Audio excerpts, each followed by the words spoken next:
नमस्कार दोस्तों, मैं हूं Rahul Ranjan SR technical classes में आपका स्वागत करता हूं। तो आज हम लोग फिर से लेके आए हैं एमसीक्यू सेट नंबर 4 जो आरआरबी ग्रुप डी के लिए बहुत ज़्यादा इम्पोर्टेंट है। जो 2025 में होने वाला है उसके लिए बहुत ज़्यादा इम्पोर्टेंट है। और उसके बाद बात किया जाए तो ये जो हम लाते हैं वो साइंस है, ठीक है। क्या है तो साइंस से कितने क्वेश्चन है तो 20 एमसीक्यू है। सेट नंबर आज 4 है, 3 हम लोग पढ़ा चुके हैं। 1 2 3 हम लोग पीछे 3 पढ़ा चुके हैं। अगर आप अभी तक नहीं पढ़े हैं वो तो इस ये पढ़ने के बाद जाके आप पढ़ लीजिएगा। वो भी बहुत ज़्यादा इंपॉर्टेंट है और उसमें 60 क्वेश्चन यानी कि 3 में 60 क्वेश्चन करवा चुके हैं। 60 क्वेश्चन अगर पूरा आप कर लीजिए, जितना सेट हम करवाएं साइंस से एक भी क्वेश्चन नहीं छूटेगा, ये जान लीजिए। ठीक है, तो इसमें भी 20 क्वेश्चन हूबहू परीक्षा के आधारित भी ये सब क्वेश्चन रहता है, ठीक है। प्रीवियस ईयर भी क्वेश्चन रहता है। आज डेज नंबर कितना है तो आज डेज नंबर 4 है, ठीक है। तो बहुत बढ़िया, बहुत बढ़िया-बढ़िया क्वेश्चन लाए हैं और प्रीवियस ईयर क्वेश्चन लाए हैं। बहुत बायोलॉजी से है। सिर्फ अभी हम लोग क्या कर रहे हैं तो बायोलॉजी कर रहे हैं, फिर आने वाला क्या करेंगे तो फिजिक्स और केमिस्ट्री दोनों होगा, ठीक है। तो यहाँ से जो आरआरबी ग्रुप डी है, अगर ये पढ़ते चलिएगा तो साइंस जानते हैं कि 40 को पूछता है, उसमें से साइंस कम से कम तो 30 प्लस 35 प्लस ही बनेगा, ठीक है, अगर पूरा वीडियो पढ़िएगा तब। ठीक है, तो चलते हैं हम क्वेश्चन पे। और चलने से पहले एक बात है कि जो अभी तक आप चैनल को सब्सक्राइब नहीं किए हैं तो चैनल को सब्सक्राइब कर लीजिए, ताकि सबसे पहले और नोटिफिकेशन को ऑन कर लिए ताकि सबसे पहले क्या नोटिफिकेशन अब तक पहुंचे। और वीडियो को लाइक नहीं किए हैं तो वीडियो को लाइक कर लीजिए और कमेंट कर दीजिए कि कैसा चाहिए और क्या क्या चाहिए, ये बताइए, उसके बाद हम लेके आएंगे, ठीक है। और वीडियो को शेयर भी दोस्तों के पास कर दीजिए और फैमिली के पास, ताकि वो भी पढ़े और रेलवे में जॉब ले। ठीक है, तो चलिए अब स्टार्ट करते हैं। क्वेश्चन क्या है, 20 एमसीक्यू करना है तो बढ़िया से करेंगे, बिंदास करेंगे, बढ़िया से, कोई टेंशन की बात नहीं है। जो होगा जो देखा जाएगा, ठीक है। तो चलिए स्टार्ट करते हैं। क्वेश्चन नंबर अगर हम लोग देखें, क्वेश्चन पे चले, यहाँ पे देखिए कि कोशिका के किस भाग को प्रोटीन संश्लेषण का केंद्र कहा जाता है। यानी कि जो कोशिका होता है उसका किस भाग को प्रोटीन संश्लेषण का केंद्र कहा जाता है, जहाँ प्रोटीन का संश्लेषण होता है उसका केंद्र कहा जाता है। तो किसको कहा जाता है, तो इसको जो आंसर हो जाएगा, पहला को जो आंसर हो जाएगा राइबोसोम में हो जाएगा, क्योंकि राइबोसोम में प्रोटीन पाया जाता है। और राइबोसोम पाया कहाँ जाता है तो जानते होंगे, तिलहन के पौधों में, जड़ों में पाया जाता है।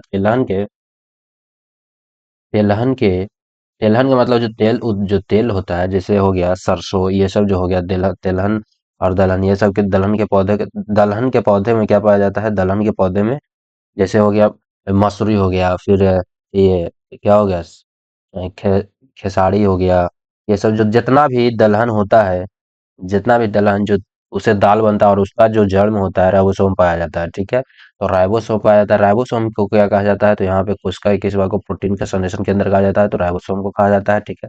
राइबोसोम को प्रोटीन का फैक्ट्री भी कहा जाता है। प्रोटीन का फैक्ट्री इसको कहा जाता है, तो राइबोसोम को कहा जाता है, क्योंकि इसमें बहुत ज्यादा प्रोटीन पाया जाता है। राइबोसोम में जो होता है बहुत ज्यादा प्रोटीन पाया जाता है। और तिलहन क्या, तो दलहन में भी क्या पाया जाता है, दलहन दलहन के जड़ में ये सब पाया जाता है। दलहन दलहन के जड़ में, तिलहन नहीं, दलहन के जड़ में ये सब पाए जाते हैं। राइबोसोम जो होते हैं दलहन के तेल में। माइटोकॉन्ड्रिया तो जाने करते हैं कि पावर हाउस है, ठीक है, ऊर्जा गृह है। ऊर्जा गृह इसको कहा जाता है। यहाँ पे एटीपी का निर्माण होता है। क्या होता है, एटीपी का निर्माण होता है, ठीक है, एनर्जी का, इसलिए ऊर्जा गृह कहा जाता है, ठीक है। लाइसोसोम को आत्महत्या की थैली कहा जाता है। न्यूक्लियस ये केंद्र है, ठीक है, ये भी बहुत इंपॉर्टेंट है। चलिए तो अभी नेक्स्ट क्वेश्चन पे चलते हैं। क्वेश्चन नंबर दूसरा देखते हैं, इसका आंसर क्या हो जाएगा तो इसका आंसर बी हो जाएगा। इसका आंसर क्या हो जाएगा तो इसका आंसर बी हो जाएगा, यानी कि राइबोसोम हो जाएगा, ठीक है। तो चलिए दूसरा क्वेश्चन है कि निम्नलिखित में से कौन सा केवल पौधों की कोशिकाओं में पाया जाता है। कौन सा केवल, केवल यानी कि सिर्फ पौधों में ही पाया जाता है, तो इसमें से कौन सा ऐसा, क्या राइबोसोम पौधों में, क्या मनुष्य में नहीं पाया जाता है। लाइसोसोम क्या पौधों में पाया जाता है, मनुष्य में नहीं पाया जाता है। और जंतु अति कोशिका भित्ति हो गया माइक्रोकॉन्ड्रिया का, तो माइक्रोकॉन्ड्रिया भी पाया जाता है, मनुष्य जंतु में भी पाया जाता है और उसमें भी पाया जाता है, ठीक है। कोशिका भित्ति जो होता है वो ओनली फोर कहाँ पाया जाता है तो पौधा में पाया जाता है। कहाँ पाया जाता है तो पौधा में पाया जाता है कोशिका भित्ति। इसी के कारण जो होता है क्या होता है, पेड़ पौधा जो होता है, पेड़ पौधा का जो त्वचा जिसको यानी कि बाहरी जो भाग कहते हैं, बाहरी भाग, क्या, बाहरी बाहरी भाग, बाहरी भाग जो होता है बहुत ज्यादा कठोर होता है। क्या होता है, बहुत ज्यादा कठोर होता है। क्या होता है, कठोर होता है, ठीक है। कठोर किसके कारण होता है, पेड़ पौधे के आप छाल उल को जाकर छुइएगा तो बहुत ज्यादा कठोर बुझाएगा। किसके कारण तो कोशिका भित्ति के कारण होता है, लेकिन मनुष्य में ये नहीं पाया जाता, जिसलिए हम लोग क्या क्या होते हैं, स्मूथ होते हैं। त्वचा हम लोग का क्या होता है, एकदम बहुत स्मूथ होता है, लचीला होता है। लेकिन पेड़ पौधों में क्या पाया जाता है, तो कोशिका भित्ति पाया जाता है, और कोशिका भित्ति, इसका आंसर क्या हो जाएगा, दूसरा का आंसर बी हो जाएगा, कोशिका भित्ति हो जाएगा। माइटोकॉन्ड्रिया को तो बता दिए, लाइसोसोम राइबोसोम ये सब भी बता दिए, तो ठीक है, इसका आंसर क्या हो गया, तो इसका आंसर बी हो जाएगा, कोशिका भित्ति। तो चलिए अब नेक्स्ट क्वेश्चन पे चलते हैं, क्वेश्चन नंबर दूसरा। ये सब क्वेश्चन है जो प्रीवियस ईयर क्वेश्चन है, ये जान लीजिए। ये ऐसी नहीं है, फालतू का क्वेश्चन नहीं है, नहीं पूछेगा तो कर दीजिए। पूरे सेट पढ़ के चले जाइए, क्वेश्चन अगर नहीं आया तो फिर क्या होगा देख लीजिए। ठीक है। प्रोकैरियोटिक कोशिका के उदाहरण कौन होते हैं, कौन सा है प्रोकैरियोटिक, ठीक है। प्रोकैरियोटिक कोशिका का उदाहरण जो है कौन होते हैं, तो प्रोकैरियोटिक के कोशिका का उदाहरण कौन है, तो बैक्टीरिया है। बैक्टीरिया जो होते हैं प्रोकैरियोटिक होते हैं, ठीक है, क्या होते हैं, प्रोकैरियोटिक होते हैं। इसमें केंद्रक जो होती है नहीं पाया जाता, प्रोकैरियोटिक में जो होता है केंद्रक नहीं पाया जाता, यूकैरियोटिक में जो होता है केंद्रक पाया जाता है। ठीक है। तो प्रोकैरियोटिक जिस जिस कोशिका में केंद्रक नहीं पाया जाता है, ठीक है, उसको क्या बोला जाता है, तो उसको बोला जाता है कि प्रोकैरियोटिक बोला जाता है, और इसको जो हो जाता है बी हो जाता है। ठीक है, इसका आंसर क्या हो जाएगा, तो बी हो जाएगा। बैक्टीरिया जो होता है प्रोकैरियोटिक उसका होता है, और ये सब जो होता है क्या होता है, तो यूकैरियोटिक, अमीबा यूकैरियोटिक, यूकैरिया, ठीक है, क्लोरोप्लास्ट यूकैरियोटिक होता है। तो इसका आंसर क्या हो गया, तो इसका आंसर बी हो जाएगा। ठीक है। चलिए अब नेक्स्ट पे चलते हैं। नेक्स्ट क्वेश्चन हो गया, क्वेश्चन नंबर चौथा को देखिए कि क्या है। तो कोशिका झिल्ली का पहला प्रमुख घटक कौन सा है। कोशिका झिल्ली का पहला प्रमुख घटक कौन सा है, यानी कि कोशिका झिल्ली जो होते हैं पहला प्रमुख, यानी किससे बने होते हैं, तो कोशिका जो झिल्ली होती है किससे बने होते हैं, तो कोशिका झिल्ली जो होती है लिपिड और प्रोटीन से बनी होती है। किससे बनी होती है, लिपिड और प्रोटीन से बनी होती है। पूछ देगा कि कोशिका झिल्ली जो होती है किससे बनी होती है, और किसका हुआ झिल्ली का प्रमुख घटक क्या है, तो किससे बना होता है, तो लिपिड एवं प्रोटीन से बने होते हैं। किससे बने होते हैं, तो लिपिड एवं प्रोटीन से बने होते हैं। तो इसका आंसर क्या हो जाएगा, तो इसका आंसर बी हो जाएगा। क्या हो जाएगा, तो इसका आंसर बी हो जाएगा। लिपिड और प्रोटीन से बने होते हैं, तो इसका आंसर क्या हो जाएगा, तो बी हो जाएगा। लिपिड और प्रोटीन, कोशिका झिल्ली किससे बना होता है, तो लिपिड और प्रोटीन से बनाते हैं। ठीक है, तो अब इसका अब क्वेश्चन नंबर हम लोग देखते हैं 5 को। 5 में देखें, 5 में देखते हैं किस अंग में एंजाइम होते हैं, मतलब किस अंग में एंजाइम होते हैं जो अवशिष्ट पदार्थों को तोड़ते हैं। मतलब इसमें जो है किस अंग में एंजाइम होते हैं जो क्या करते हैं, अवशिष्ट यानी कि फालतू फालतू पदार्थों को क्या करते हैं, अवशिष्ट पदार्थों को, यानी कि जो बकवास है वहां पे उसका कोई काम नहीं है तो उसको क्या करते हैं, तोड़ते हैं। तो यहाँ पे कौन हो जाएगा, तो लाइसोसोम हो जाएगा। कौन हो जाएगा, इसमें कौन सा एंजाइम पाया जाता है, तो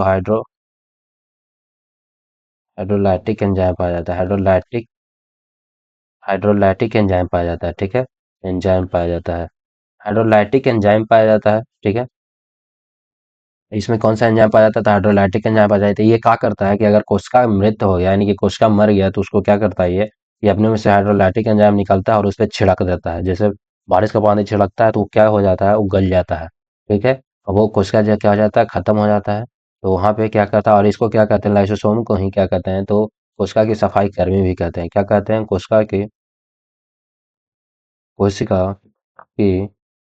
सफाई कर्मी,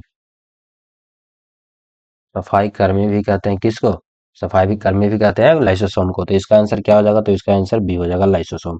लाइसोसोम जो लाइसोसोम जो होता है क्या होता है, किस अंग में एंजाइम होते हैं, तो एंजाइम जो होते हैं लाइसोसोम में होता है। कौन सा एंजाइम पाया जाता है, तो हाइड्रोलाइटिक। इसका खोज किसने किया था, तो डी दुबे ने किया था। किसने किया था, डी दुबे ने किया था। ठीक है, और ये कमेंट करके बताइए, पिछला क्लास में हम लोग बताए हैं कि ये कब किया गया था, ये कमेंट करके आप बताइएगा। ठीक है, लाइसोसोम जो होता है हाइड्रोलाइटिक एंजाइम इसमें पाया जाता है। ठीक है, तो माइटोकॉन्ड्रिया तो बता ही दिए, ये सब तो डिस्कस कर ही चुके हैं। ठीक है, तो इसका आंसर क्या हो चुका है, तो इसका आंसर बी हो गया। ठीक है, तो चलिए अब नेक्स्ट क्लास में चलते हैं, सॉरी नेक्स्ट क्वेश्चन पे चलते हैं। यार क्लास बार बार बुला जाता है। तो नेक्स्ट क्वेश्चन, क्वेश्चन नंबर छठा को देखें। क्वेश्चन नंबर छठा को देखें। छठा, छठा, कोशिका के किस भाग को तरल मैट्रिक्स यानी कि फ्लाइड मैट्रिक्स कहा जाता है। यानी कि कोशिका को किस भाग को तरल मैट्रिक्स कहा जाता है। कोशिका के किस भाग को तरल मैट्रिक्स कहा जाता है, तो साइटोप्लाज्म को कहा जाता है। किसको कहा जाता है, तो साइटोप्लाज्म को कहा जाता है। ठीक है, इसका आंसर क्या हो जाएगा, तो इसका आंसर ये हो जाएगा। कोशिका को किस भाग को तरल मैट्रिक्स कहा जाता है, तो साइटोप्लाज्म को कहा जाता है। इसका आंसर क्या हो जाएगा, तो इसका आंसर ये हो जाएगा। चलिए अब नेक्स्ट क्वेश्चन पे, क्वेश्चन हम लोग देखते हैं सतमा। सतमा को अगर हम लोग देखें, सतमा को देखें कि कोशिका भित्ति का प्रमुख घटक क्या है। कोशिका भित्ति का प्रमुख घटक क्या है, तो इसका आंसर क्या हो जाएगा, तो कोशिका भित्ति का जो होता है प्रमुख घटक सेलुलोज होता है। क्या होता है, सेलुलोज होता है। क्या होता है, सेलुलोज। कोशिका भित्ति का प्रमुख घटक क्या होता है, सेलुलोज से बना होता है। कोशिका भित्ति क्या होता है, किससे बना होता है, तो कोशिका भित्ति जो होती है सेलुलोज से बने होते हैं। किससे होते हैं, सेलु सेलुलोज से होते हैं, सेलुलोज से बने होते हैं। ठीक है, सेलुलोज से बना होता है। लेकिन अगर बात किया जाए कोशिका झिल्ली किससे बना होता है, तो प्रोटीन और लिपिड से बना होता है। किससे बना होता है? लिपिड और प्रोटीन से बना होता है। कौन? कोशिका झिल्ली। ठीक है, कोशिका झिल्ली जो होते हैं किससे बना होता है? कोशिका झिल्ली जो होते हैं, उसका झिल्ली जो होता है किससे बना होता है? तो प्रोटीन और लिपिड से बना होता है। लेकिन उसका भित्ति किससे बना होता है? तो सेल्यूलोज से बना होता है। किससे बना होता है? तो सेल्यूलोज से होते हैं, बने होते हैं। ठीक है, इसका आंसर क्या हो जाएगा? तो इसका आंसर बी हो जाएगा। ठीक है, तो इसका आंसर बी हो जाएगा। तो चलिए अब नेक्स्ट क्वेश्चन पे, क्वेश्चन हम लोग देखते हैं किसको, तो क्वेश्चन हम लोग देखते हैं आठवां को। आठवां को देखें कि पौधे में खाद्य पदार्थ को किस रूप में संग्रहित किया जाता है। यानी कि पौधे में जो खाद्य पदार्थ है किस रूप में संग्रहित किया जाता है, ये पूछा गया है। ठीक है, जैसे पौधा खाता है, मतलब कोई भी चीज का वो क्या करता है, अवशोषित करता है खाद्य पदार्थों का, तो वो कैसे किस रूप में संग्रहित करता है, यानी कि ऑब्जर्व करता है, स्टोर करता है, किस किस रूप से करता है। तो वो जो करता है स्टार्च के रूप में करता है। किस रूप में करता है? तो स्टार्च के रूप में करता है। ठीक है, इसका आंसर क्या हो जाएगा? तो बी हो जाएगा। स्टार्च के रूप में क्या करता है? तो वो ऑब्जर्व कर लेता है। ठीक है, स्टोर कर लेता है अपने अंदर और बाद में उकाब लाता है। इसका आंसर क्या हो जाएगा? वो जाके भोजन जो है खाद्य पदार्थों को किस रूप में संग्रहित करता है? तो स्टार्च के रूप में संग्रहित करता है। बस इतना ही क्वेश्चन, और इससे ज्यादा नहीं पूछेगा। तो इसका आंसर बी हो जाएगा। ठीक है, तो चलिए अब नेक्स्ट क्वेश्चन पे चलते हैं। क्वेश्चन हम लोग देखें नाइन्थ को। तो नाइन्थ में क्या है कि कोशिका में जल और घुले हुए पदार्थों को संग्रहित करने वाला भाग क्या कहलाता है? यानी कोशिका में जल और घुले हुए पदार्थों को संग्रहित करने वाला भाग को क्या कहा जाता है? जल्दी बताइए क्या कहा जाता है? तो इसको जो कहा जाता है, क्या कहा जाता है? इसको क्या कहा जाता है? तो वैक्यूल कहा जाता है। क्या कहा जाता है? तो वैक्यूल कहा जाता है। क्या कहा जाता है? तो वैक्यूल। यानी कोशिका में जल और घुले हुए पदार्थों को जो संग्रहित करता है उसको क्या कहा जाता है? तो वैक्यूल कहा जाता है। इसका आंसर क्या हो जाएगा? तो बी हो जाएगा। ठीक है, इसका आंसर क्या हो जाएगा? तो बी वैक्यूल हो जाएगा। ठीक है, तो चलिए अब क्वेश्चन नंबर 10 पे चलते हैं। क्वेश्चन नंबर 10, ये सब याद रखिएगा, याद रखिए, क्वेश्चन में जरूर आएगा। क्वेश्चन और पूछेगा कहाँ, सब तो कंप्लीट हो रहा है। कोशिका झिल्ली जो होता है किस प्रकार के माध्यम से चयनात्मक रूप से पदार्थों का आदान प्रदान करती है? यानी कि कोशिका झिल्ली जो होती है किस किस रूप प्रक्रिया के द्वारा माध्यम से चयनात्मक रूप से पदार्थों को आदान प्रदान करती है? किस अति से करती है? तो किसके द्वारा करती है? तो ये जो होती है कोशिका जो होती है ये विसरण द्वारा भी करती है। ठीक है, परासरण द्वारा भी करती है और सक्रिय परिवहन भी, यानी कि एक्टिव ट्रांसपोर्ट भी करती है। ये तीनों जो ये तीनों का द्वारा करती है, यानी कि इसका आंसर जो हो जाएगा डी हो जाएगा। यानी कि विसरण द्वारा भी होता है इसका जो माध्यम, चयनात्मक रूप से पदार्थों का आदान प्रदान करता है, विसरण के द्वारा भी करता है, परासरण के द्वारा भी करता है। ठीक है, और उसके बाद बात किया जाए तो सक्रिय परिवहन भी करता है। ठीक है, परिवहन यानी कि एक्टिव ट्रांसपोर्ट भी करता है। तो इसका आंसर क्या हो जाएगा? तो ये सभी हो जाएगा। याद रखिएगा कि उसका झिल्ली जो होता है किस माध्यम से चयनात्मक रूप से पदार्थों को आदान प्रदान करती है? तो पदार्थों को आदान प्रदान करती है तो विसरण रूप से भी करती है, प्राशन रूप से भी करती है और सक्रिय परिवहन। अगर इसमें से तीन ऑप्शन अलग हो, विसरण दिया हो तो विसरण मार दीजिएगा। अगर तीन ऑप्शन अलग हो और प्राशन दिया हो तो प्राशन मार दीजिएगा। और तीन ऑप्शन अलग हो, सक्रिय परिवहन दिया हो तो सक्रिय मार दीजिएगा। अगर ये तीनों रहा तो ये तीनों हो जाएगा। क्या हो जाएगा? तीनों हो जाएगा। तो इसका आंसर क्या हो जाएगा? तो डी हो जाएगा। ठीक है, इसका आंसर क्या हो जाएगा? विसरण, प्राशन और सक्रिय परिवहन तीनों हो जाएगा। चलिए अब नेक्स्ट क्वेश्चन पे चलते हैं। क्वेश्चन नंबर 11 को देखते हैं। 11 में क्या है भाई? 11 में कौन सा कोशिका अंग प्रोटीन और वसा का संश्लेषण करता है? यानी कि कौन सा कोशिका अंग है जो प्रोटीन और वसा का संश्लेषण करता है? कौन सा इसमें है जो प्रोटीन और वसा का संश्लेषण करता है? तो इसमें से कौन है? तो ये जो है, इसमें से जो होता है, इसमें से जो होता है रफ। ठीक है, एक होता है रफ और एक होता है और स्मूथ। ठीक है, रफ एंडोप्लास्मिक रेटिकुलम और स्मूथ एंडोप्लास्मिक रेटिकुलम। देखिए रफ में जो होता है, ये जो होता है प्रोटीन का अति करता है। क्या करता है? रफ जो होता है प्रोटीन का क्या करता है? प्रोटीन का संश्लेषण करता है। ठीक है, और ये जो होता है वसा का संश्लेषण करता है। वसा का संश्लेषण करता है, यानी कि स्मूथ। वसा को आप देखिएगा, इसे याद रखिएगा। तो कहीं वसा, मक्खन में वसा पाया जाता है, मक्खन को देखेगा तो छू के तो बहुत चिकना होता है, तो चिकना होता है तो क्या हो जाता है? स्मूथ। यानी कि स्मूथ एंडोप्लाज्मिक रेटिकुलम जो होता है, स्मूथ एंडोप्लाज्मिक रेटिकुलम में क्या पाया जाता है? तो वसा पाया जाता है। प्रोटीन में जो होता है रफ, प से प से प से प्रोटीन और रफ, रफ में जो एंडोप्लाज्मिक रेटिकुलम जो होता है प्रोटीन में पाया जाता है। यानी कि इसमें जो होता है प्रोटीन का अथी होता है। ठीक है, प्रोटीन का संश्लेषण होता है रफ एंडोप्लाज्मिक रेटिकुलम में, और स्मूथ एंडोप्लाज्मिक रेटिकुलम में वसा का होता है। याद रखिएगा, वसा स्मूथ है तो ठीक है वसा का होगा स्मूथ एंडोप्लाज्मिक रेटिकुलम में, और रफ एंडोप्लाज्मिक रेटिकुलम में प्रोटीन का होगा। ठीक है, तो इसका आंसर एक और दो दोनों हो जाएगा। ठीक है, क्योंकि दोनों पूछा है। ठीक है, ए और बी दोनों हो जाएगा। इसका आंसर क्या हो जाएगा? ए और बी दोनों हो जाएगा। तो रफ एंडोप्लाज्मिक रेटिकुलम और स्मूथ एंडोप्लाज्मिक रेटिकुलम, रफ में क्या तो प्रोटीन और स्मूथ में क्या तो वसा, ये दोनों का संश्लेषण होता है। तो चलिए अब नेक्स्ट क्वेश्चन पे चलते हैं। क्वेश्चन हम लोग देखे वेलो को। ठीक है, वेल को देखे समझ में आ रहा है ना, समझ में आ रहा है तो आप कमेंट वाई हट के द्वारा दे सकते हैं, ठीक है।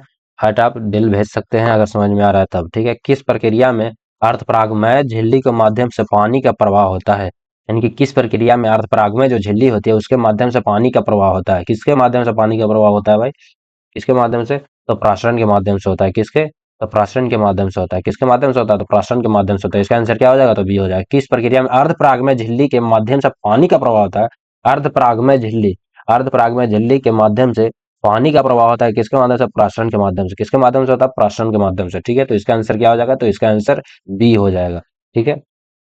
चलिए अब नेक्स्ट क्वेश्चन पे चलते हैं और क्वेश्चन हम लोग देखते हैं 13 को। 13 में देखें कि निम्नलिखित में से किसे कोशिका का कंकाल कहा जाता है। हाँ, साइटोस्केलेटन किसको कहा जाता है, कोशिका का कंकाल किसको कहा जाता है, ठीक है। ये बहुत इंपॉर्टेंट क्वेश्चन है, बहुत पूछा हुआ क्वेश्चन है, यानी कि प्रीवियस ईयर है। किसको कहा जाता है तो भाई, तो इसका जो आंसर हो जाएगा माइक्रोट्यूबुलस और माइक्रो फिलामेंट्स, यानी कि ये दोनों को क्या कहा जाता है, तो कोशिका का क्या कहा जाता है, तो साइटोस्केलेटन कहा जाता है, यानी कि कंकाल कहा जाता है। किसको, तो माइक्रोट्यूब्यूलस, माइक्रोट्यूब्यूलस, ठीक है। और माइक्रो फिलामेंट्स क्या कहा जाता है, माइक्रो फिलामेंट्स को और माइक्रोट्यूब्यूलस को क्या कहा जाता है, तो कंकाल कहा जाता है। किसका, कोशिका को, कोशिका का कंकाल माइक्रोट्यूब्यूलस और माइक्रो फिलामेंट। इसका आंसर क्या हो जाएगा, तो इसका आंसर बी हो जाएगा। क्या हो जाएगा, तो बी हो जाएगा, ठीक है। इसका आंसर क्या हो जाएगा, माइक्रोट्यूब्यूलस और माइक्रोफिलामेंट जो होता है इसका कोशिका का कंकाल कहा जाता है। इसका आंसर बी हो जाएगा। तो चलिए अब नेक्स्ट क्वेश्चन पे, क्वेश्चन नंबर 14 पे चले। 14 में क्या है, 14 को देखते हैं कि लिपिड संश्लेषण के लिए कौन सा कोशिका अंगक जिम्मेदार है, यानी कि लिपिड जो संश्लेषण होता है, ठीक है, उसके लिए कौन सा जो होता है अंगक जिम्मेदार है। तो क्या गोल्जी बॉडी है, स्मूथ है, एंडोप्लाज्मिक है, रेटिकुलम है। इसमें कौन सी चीज, किस चीज का होता है, तो वसा का क्या होता है, संश्लेषण होता है। ये भी तो पढ़े हैं, वसा का संश्लेषण होता है किसमें, स्मूथ में।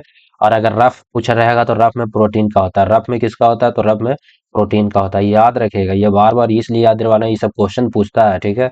रफ में जो होता है प्रोटीन का होता है, ठीक है। लाइसोसोम में नहीं, लाइसोसोम में नहीं। किसमें होगा, इसका आंसर किसमें होगा, तो इसमें जो होता है, इसमें जो होता है लिपिड संश्लेषण के लिए कौन सा अंगक जिम्मेदार है, तो इसमें स्मूथ एंडोप्लाज्मिक रेटिकुलम होगा। क्या ये भी, इसमें भी स्मूथ एंडोप्लाज्मिक रेटिकुलम होगा। स्मूथ में क्या पाया जाता है, लिपिड पाया जाता है, ठीक है।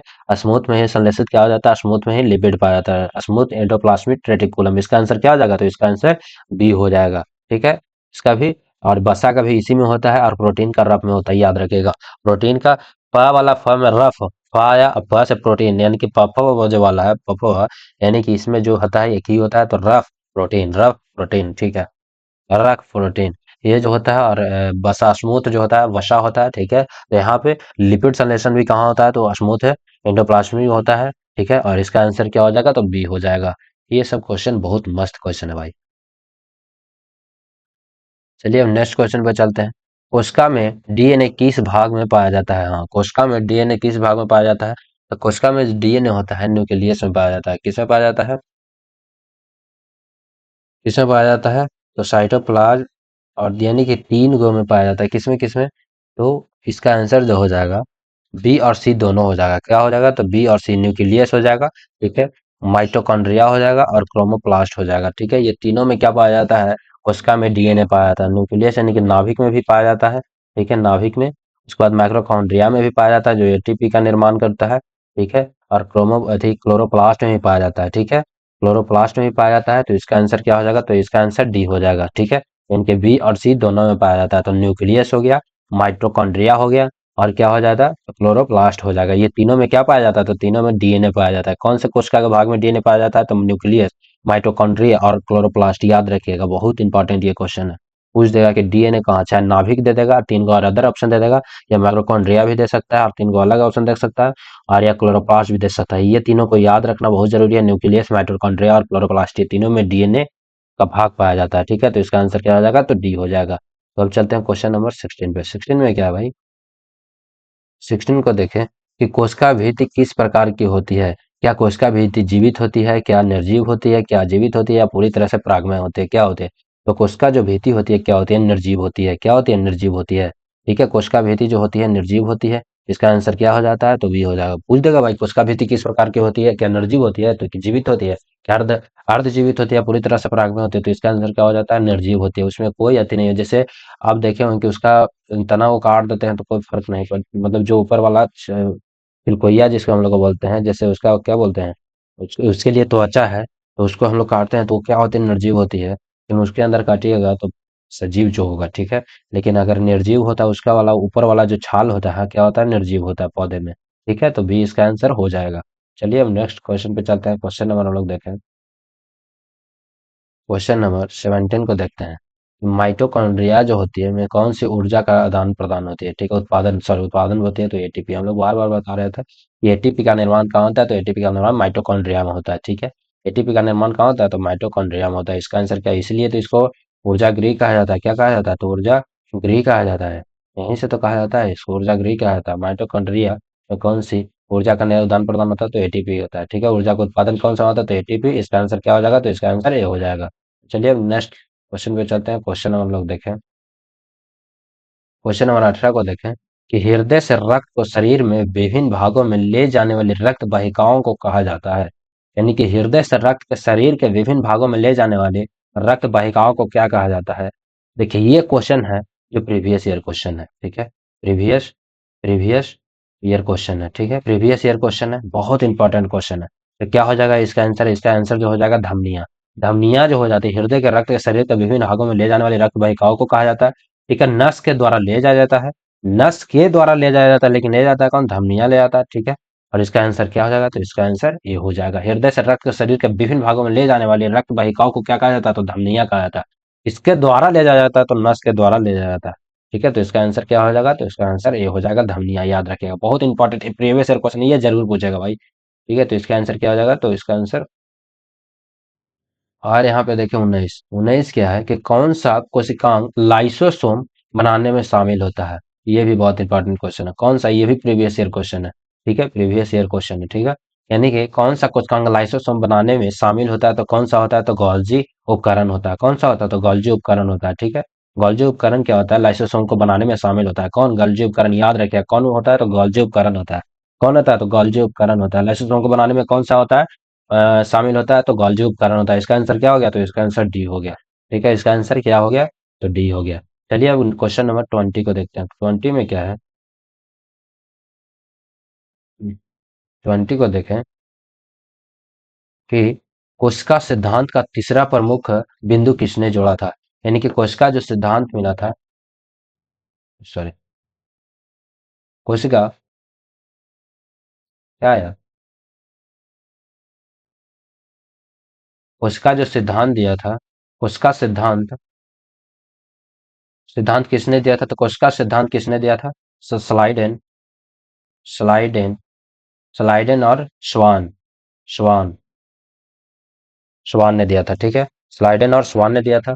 ये दोनों मिलकर दिया था कोशिका सिद्धांत। लेकिन इसमें तीसरा, ये दोनों दो बिंदु जोड़े थे, लेकिन इसमें एक तीसरा बिंदु जोड़ा था। तीसरा बिंदु का नाम कौन जोड़ा था? तो कौन जोड़ा था? तो विर्चो जोड़ा था। कौन जोड़ा था? तो विर्चो ने इस सिद्धांत में तीसरा बिंदु जोड़ा था। कौन जोड़ा था? तो विर्चो ने तीसरा बिंदु। और रॉबर्ट ब्राउन किसका तो चंद्र का खोज किया था। क्या किया था? चंद्र का खोज किया था। ठीक है, तो स्लाइडन और स्वान ये दोनों तो क्या दिए थे? तो ये दोनों जो थे सिद्धांत दिए थे, लेकिन तीसरा बिंदु कौन जोड़ा? तो विर्चो जोड़ा था। कौन जोड़ा था? तो विर्चो जोड़ा था। याद रखा, कंफ्यूज करने वाला। आप भी ये नहीं मान दिया स्लाइडन और स्वान, स्वान नहीं होगा, विर्चो होगा। तीसरा बिंदु अगर पूछ दिया तो विर्चो हो जाएगा।